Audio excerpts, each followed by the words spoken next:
The child and first healer Oren's arm stopped breathing for the third time that night. Oren pressed his 4 hands against the small chest and pushed healing energy through his bioluminescent skin. Blue light flowed from his palms into the tiny body. After a terrible moment of stillness, the child gasped and started breathing again. "You will live, little one," Oren whispered. "I promise you." But even as he spoke, another explosion shook the healing hall. Dust fell from the ceiling. Somewhere outside, people screamed. The Crashens had come to Mirati Prime 3 weeks ago. They came in ships that blocked out the sun. They came with weapons the peaceful Mirati had never seen before. They came to take slaves that Oren's people were healers. They had been healers for 10,000 years. They had no armies. They had no weapons. They had only their gift for mending broken bodies and broken minds. Against the Crashens, that gift meant nothing. First healer. One of his assistants ran into the room. Her skin flickered with fear. "Another village has fallen. They are taking everyone. Men, women, children." They put them in cages. Oren gently placed the sleeping child in a bed and stood up.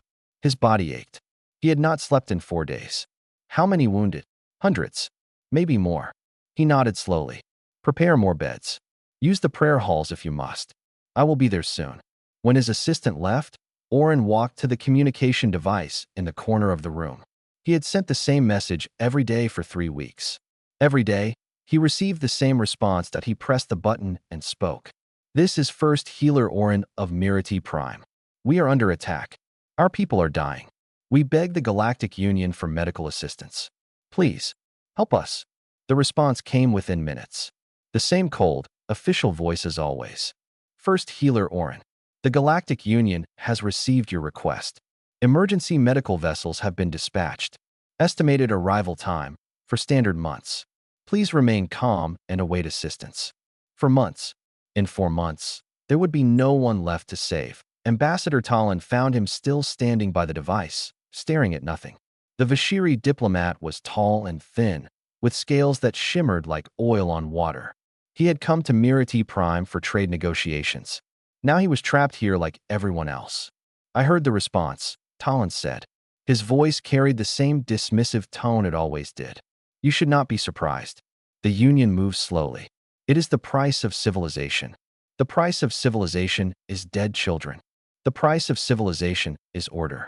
Procedure. If the Union responded to every distress call immediately, there would be chaos." Talon smoothed his robes. "Besides, what would you have them do? Send warships? Your people do not believe in violence." "My people believe in life," Oren said quietly. "We believe every life is sacred. We heal because we love. But love cannot stop weapons. Love cannot break chains." Talon shrugged. "Then perhaps love is not enough." He left Oren alone with his grief. 3 hours later, Oren was treating a young mother whose arm had been broken in 3 places when his assistant burst in again. This time, her skin glowed with confusion instead of fear. "First healer, you must see this. I am busy. A message has come. Not from the Union. From someone else." Oren finished setting the bone and wrapped the arm in healing cloth. Then he followed his assistant to the main communication center that on the screen was a symbol he did not recognize. A blue circle with stars inside it. Below the symbol were words in a language he had never seen before. "What is this?" he asked. His assistant touched the controls. "It is a response to our distress call. But it did not come from Union channels. It came from..." She paused. "I do not know where it came from. The language is strange. Our translation systems are still working on it." The translation finished a moment later. The message was short: "The distress signal received. Human vessel entering Mirati system. Classification, battleship. Arrival time, 6 hours. Hold on. Help is coming." Oren read the message 3 times. He did not understand. "Humans," he said. "I have heard of them. New species. Primitive. They barely discovered space travel." His assistant nodded. "Yes, first healer. But what is a battleship?" Oren searched his memory. The word was not familiar. Ships carried cargo. Ships carried passengers. Ships carried medicine. "Perhaps it is a type of hospital ship," he said slowly. "Perhaps it carries doctors who fight disease." Battleship. Ship that battles illness. His assistant looked relieved. "That makes sense. They must be sending their best healers." Oren stared at the message. Something felt wrong. Something about the way those words looked on the screen. But what choice did he have? Tell our people, he said finally. Help is coming. In 6 hours, we will not be alone. As his assistant rushed to spread the word, Oren looked out the window at the dark sky. Somewhere up there, ships full of cruel beings were taking his people away. And somewhere beyond that, something called a battleship was coming that he did not know what it was. He did not know if it would save them. But for the first time in 3 weeks, he felt something he had forgotten existed. Hope. Fleet Commander Zal was eating when the report came in. He liked to eat while watching the slave cages fill. It gave him pleasure to see the weak creatures crying behind bars while he enjoyed the finest foods his raids had stolen. The Mirati were pathetic. Soft. They did not even try to fight back. Commander. His officer approached with a tablet. Our scouts have detected ships entering the system. Zal did not look up from his meal. Union ships? No, Commander. Unknown design. 12 vessels. Now Zal looked up. He smiled. His teeth were sharp. 12? Against my 40? Either they are brave or they are stupid. Shall I order an attack? Not yet. Let them come closer. I want to see what kind of fools think they can challenge the Krashen Empire. 6 hours passed. Zal finished 3 more meals. He ordered another village raided. 500 more Mirati joined the cages. Then the human ships arrived. Zal was on the observation deck when they appeared. One moment, the space ahead was empty. The next moment, 12 shapes dropped out of faster-than-light travel and hung in the darkness like predators. His officer made a strange sound. Commander, those are not like any ships I have seen. Zal leaned forward. He had raided 100 worlds. He had seen Union cruisers, elegant and curved like silver fish. He had seen merchant vessels, fat and slow.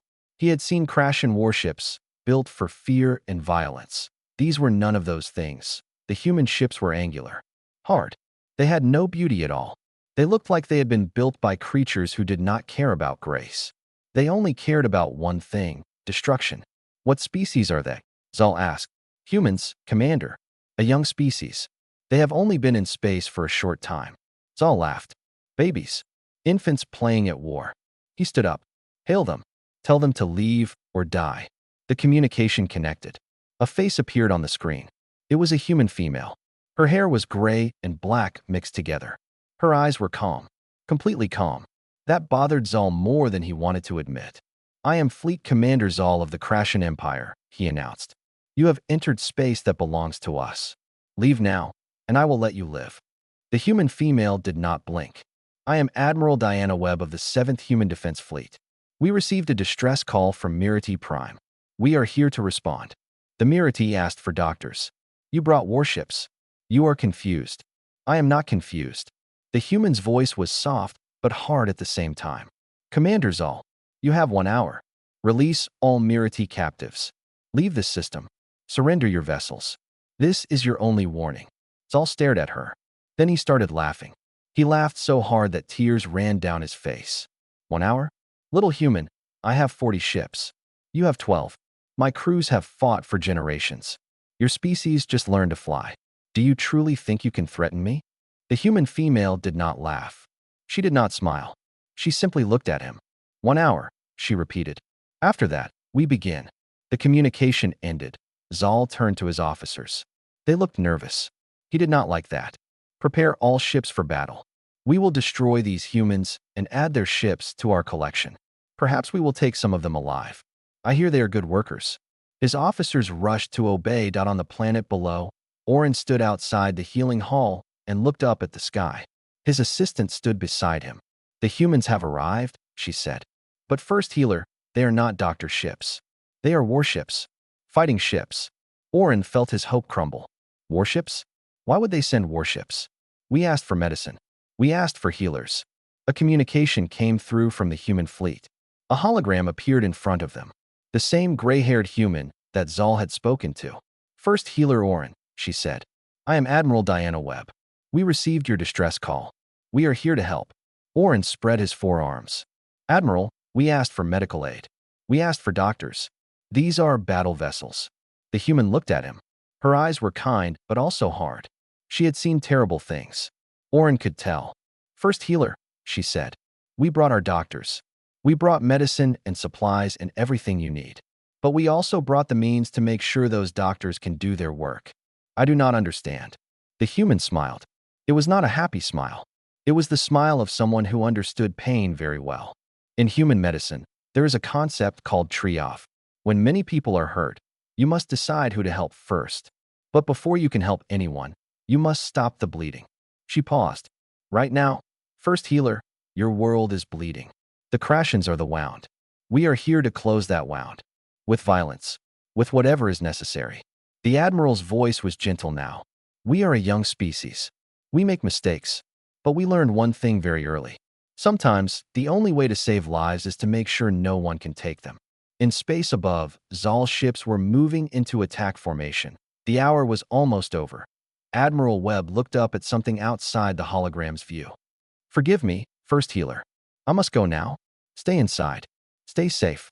When the sky goes quiet again, we will come down with everything you need. The hologram disappeared. Orin looked at his assistant. She was trembling. What happens now? She asked. Orin did not answer. He just looked up at the sky and waited to see what kind of help humanity truly brought. The first Crashen ship exploded 17 seconds after the hour ended. Zal watched from his command deck as the forward cruiser, his fastest ship, simply vanished in a ball of fire. He had ordered it to charge the human line. It never got close. What happened? He demanded. His weapons officer was pale. Their guns, Commander. They fire faster than anything I have ever seen. And they're targeting. It is like they know where our ships will be before we move there. Impossible. Fire back. Every Crashen ship opened fire at once. Beams of energy crossed the darkness of space. Many of them hit the human vessels. The human vessels did not care. Commander, our weapons are hitting them. They are taking damage. But they are not stopping. Zal leaned forward. He could see the human flagship now. Scorch marks covered its hull. Pieces of armor were floating away. But the ship kept coming. And it kept firing. How? He whispered. His officer's voice shook. Their ships are not built for speed or beauty. They are built to survive. To keep fighting no matter how much damage they take. Commander, I do not think they know how to retreat. 3 more Crashen ships died in the next minute. Then 5 more. The humans moved through the Crashen fleet like wolves through sheep. They did not fight with grace or strategy. They simply attacked with a fury that Zal had never seen before.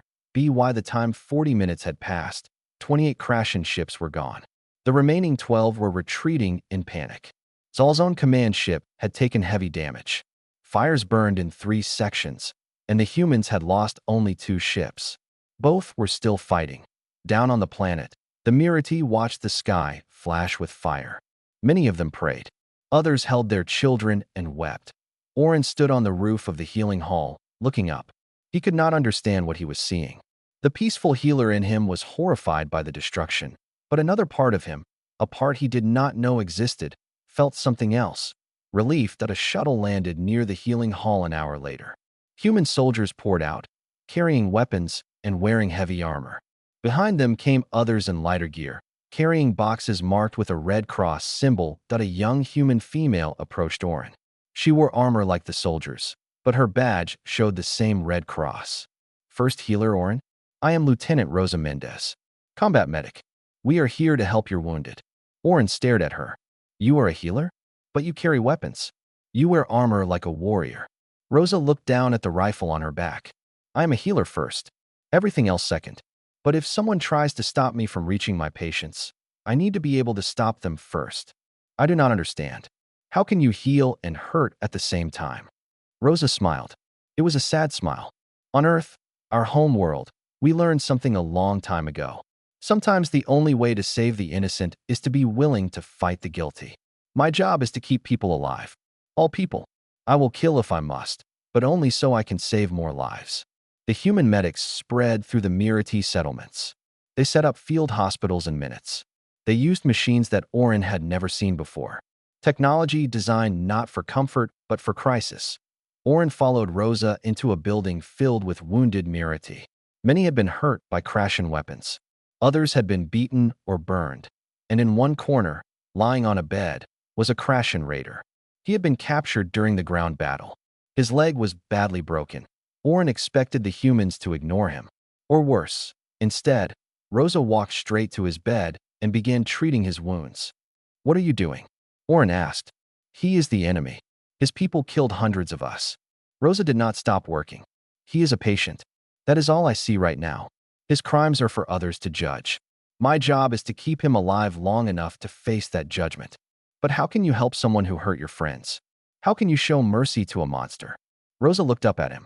Her eyes were tired but clear. Because that is what makes us different from them.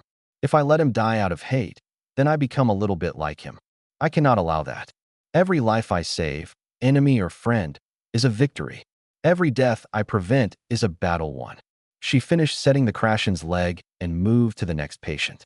A Mirati child with burns on her face. Oren watched her work. He watched all the human medics work. They moved fast.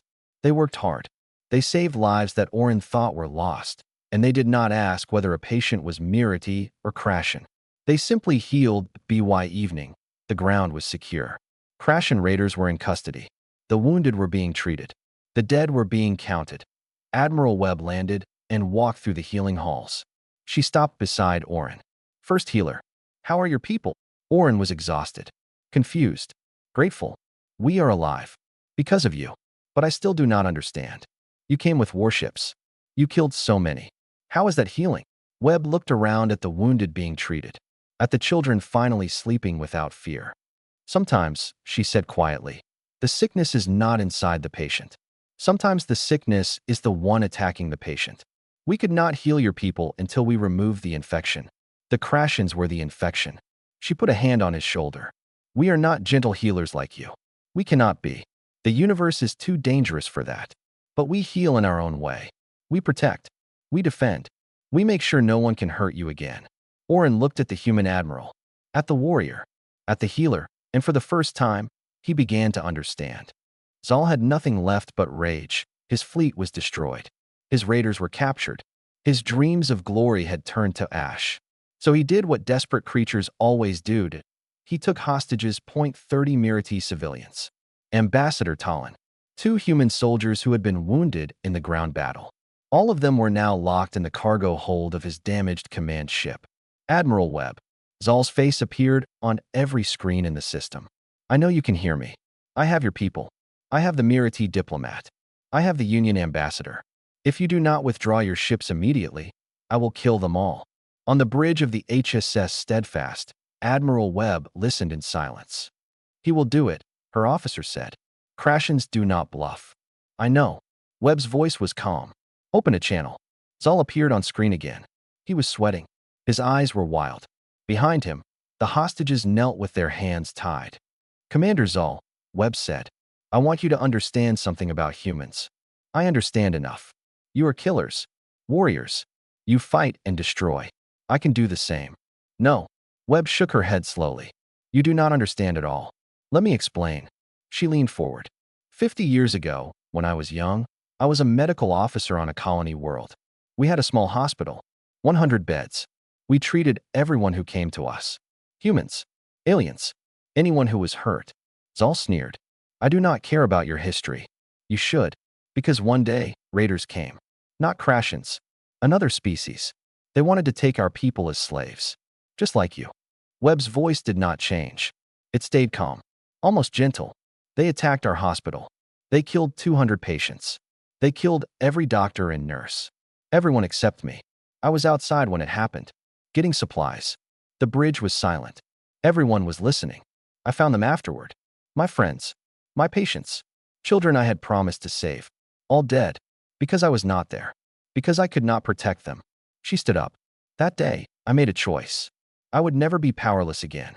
I would learn to fight so I could protect those who could not protect themselves. I became a soldier so I could be a better healer. Zal's confidence was fading. Something in Webb's eyes frightened him. That is why we came here, Commander. Not for glory. Not for conquest. We came because someone asked for help. And humans always answer. Pretty words. But I still have your people. Webb smiled. It was not a friendly smile. Do you? Check your cameras. Zal turned to his security officer. The officer's face went white. Commander, the cameras are offline. All of them. The lights in the cargo hold flickered. Then they went out completely. In the darkness, something moved. Human special forces had entered through the damaged sections of Zal's ship. They moved in silence. Their night vision let them see everything. The crashing guards saw nothing. One by one, the guards fell.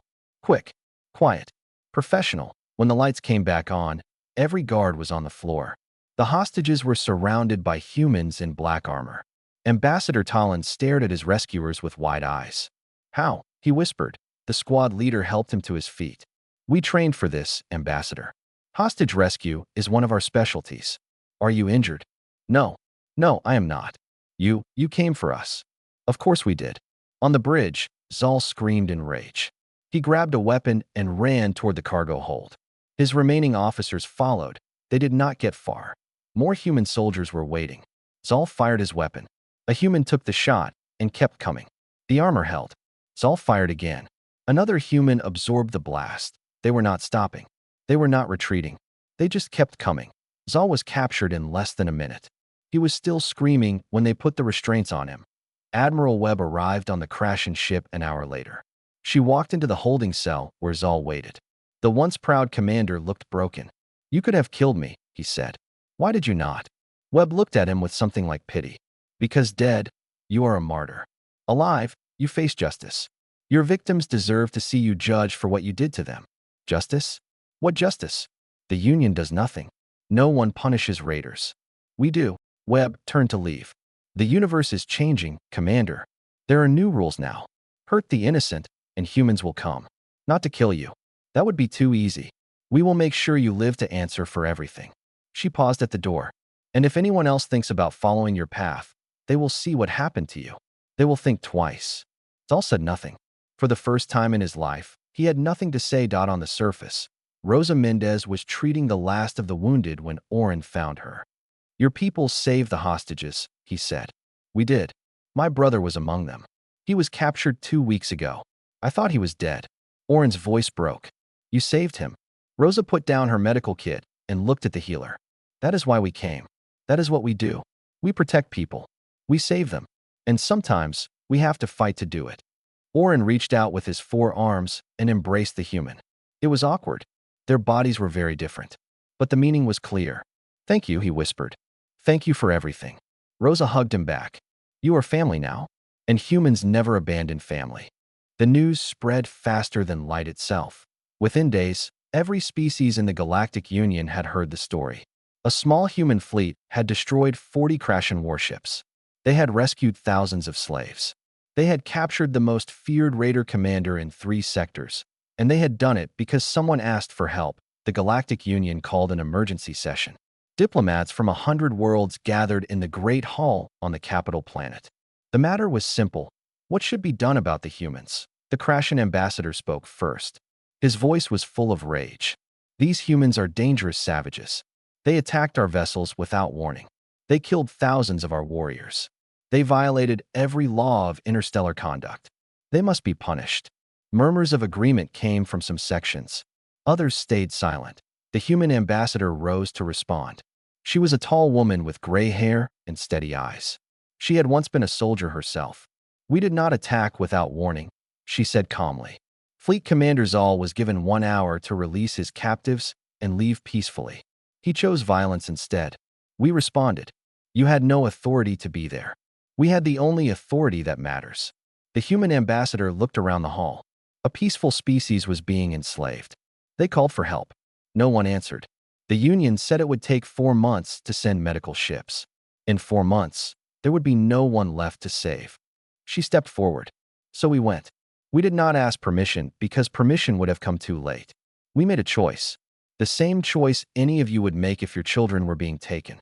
Silence filled the hall. Then Ambassador Talon stood up. The Vashiri diplomat was still recovering from his time as a hostage. But his voice was strong. "I have something to say." Every eye turned to him. Talon was known for his criticism of younger species. He had called humans primitive just weeks ago. "When the Crashens captured me, I thought I was going to die. I had accepted it. The Union could not save me. My own people could not save me." He paused. "The humans saved me. They came onto that ship knowing they might die. They took bullets for us. They carried us to safety on their backs. And when it was over, they treated our wounds. Even the wounds of the Crashens who had tried to kill them." Talon looked at the Crashen ambassador. "You call them savages. I call them the most civilized species I have ever met, because they understand something the rest of us have forgotten. Civilization is not about rules and procedures. It is about protecting the innocent. More silence. Then, slowly, voices began to rise in support of the humans. First healer Orin was the next to speak. He had traveled from Mirati Prime specifically for this moment. My people are healers. We have never believed in violence. We thought that peace alone would protect us. We were wrong. His bioluminescent skin glowed soft blue. The humans did not teach us to love violence. They taught us that love without protection is just a beautiful lie. They saved us not because they wanted war, but because they wanted peace. Real peace. The kind where innocent people do not live in fear. He looked at the assembly. The Mirati stand with humanity. From this day forward, we are allies. We are family. Over the next few hours, other species joined. Species that had been raided and received no help. Species that had watched the Union debate while their people died. One by one, they stepped forward that we stand with humanity, that we stand with humanity, we stand with humanity. By the end of the session, the crash and demand for punishment had been rejected. The human actions were declared justified under emergency protection laws that no one had ever used before. But more than that had changed. Quietly, in private meetings, other species began asking questions. How did human medicine work so well in combat zones? How did their ships survive so much damage? How did their soldiers fight with such focus and yet show mercy to prisoners? They wanted to learn. Admiral Webb met with Orin after the session.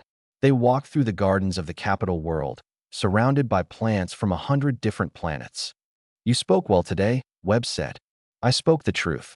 Orin paused by a fountain. What happens now? Now we go back to Mirati Prime. We help rebuild. We train your people to protect themselves. Not to fight wars, but to defend their homes. You will stay, as long as you need us. Webb smiled. That is what family does. Orin was quiet for a moment. I never understood humans. Your ships, your weapons, your willingness to kill. It frightened me. And now I understand. You do not love violence. You love peace so much that you are willing to do terrible things to protect it. He touched one of the alien flowers. My people healed bodies for 10,000 years. But we could not heal our society. We could not protect ourselves. You showed us that healing and protection are the same thing. Webb nodded. We have a saying on Earth. The best defense is a good offense. But we have another saying too. First, do no harm. We try to live by both. That is difficult. Yes, but the difficult path is usually the right one.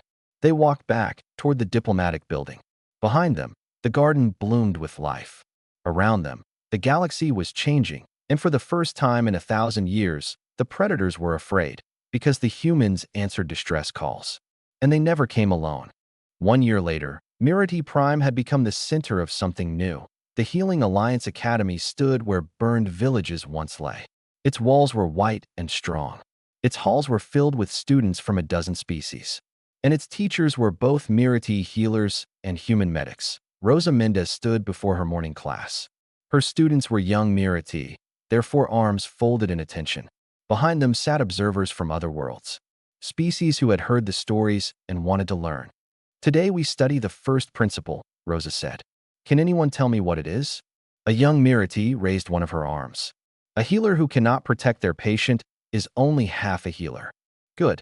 And the second principle? Another student spoke. A warrior who cannot mend what they break is only half a warrior. Rosa nodded. You understand the words. But do you understand the meaning? She walked among them. For 10,000 years, your people healed. You saved lives. You eased suffering. That was beautiful. But when danger came, you could not protect those you healed. All that beautiful work meant nothing. The students listened in silence. Humans learned this lesson a long time ago. On our world, we had healers and warriors. For centuries, they were separate. Doctors treated the sick. Soldiers fought the enemy. But in our wars, we discovered the truth. The medic who runs into fire to save a wounded soldier must be able to defend themselves. The soldier who wounds an enemy must know how to keep them alive for justice. She stopped at the front of the room. We do not train you to be killers. We train you to be complete, to heal and to protect, to save lives and to defend the right to life. That is the human way. After class, Rosa walked through the academy grounds. She passed Mirati students practicing basic defense moves. She saw human doctors teaching alien surgeons. She watched species that once feared each other working side by side. Oren found her by the memorial garden. 1,000 names were carved into the stone wall. Names of those who died in the Crashin raids. Lieutenant Mendez. He had learned to use her title. You seem thoughtful today. Rosa looked at the names. I was thinking about why I do this. Why any of us do this. Because it is right. Yes, but also because of them. She touched one of the names. Every life we save now is a victory against death. Every student we train is another protector in the universe. When I die someday, I want to know I made a difference. Oren stood beside her. His bioluminescent skin glowed soft gold. You have made a difference. My people were victims. Now we are guardians. Because of you. Because of all humans. They walked together toward the main building. Inside, Admiral Webb was meeting with representatives from new worlds. More species wanted to join the alliance. More peoples wanted to learn the human way. First healer. Webb nodded as they entered. Good timing. We just received a message. What kind of message? Webb's face was serious. A distress call. A species called the Veldani. They are under attack by raiders. The same kind of raiders that attacked you. Oren felt his heart's beat faster. He remembered the fear. The helplessness. The long nights of watching his people suffer. The Union has been notified. Webb continued. They estimate 6 months to respond. 6 months. Oren closed his eyes. How many will die in 6 months? Too many. Webb stood up. That is why we are not waiting for the Union. She walked to the window. Outside, the landing fields were busy. Human warships sat beside Mirati medical transports. A new kind of fleet. The 7th Defense Fleet is ready to move. We leave in 2 hours. But this time, we will not go alone. Oren understood. You want the Mirati to come. I want the Alliance to respond. Humans will fight. Mirati will heal. Together. That is what we trained for. That is what all of this was for. Rosa stepped forward. I am ready, Admiral. Oren looked at his hands. For arms that had only ever healed. Could he be part of something that also hurt? He thought about the names on the memorial wall. He thought about his brother, saved by human soldiers. He thought about the children who now slept without fear because predators knew humans would come. I will go, he said. My people will go. We will heal the wounded.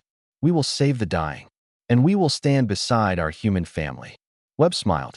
It was the same smile she had shown him a year ago. Tired but hopeful. Sad but strong. Then let us show the galaxy what we can do together. 2 hours later, the fleet rose into the sky. Human battleships led the way. Mirati hospital ships followed. And behind them came vessels from other worlds. Species that had joined the Alliance. Peoples who had learned the new way. Oren stood on the bridge of the lead medical ship.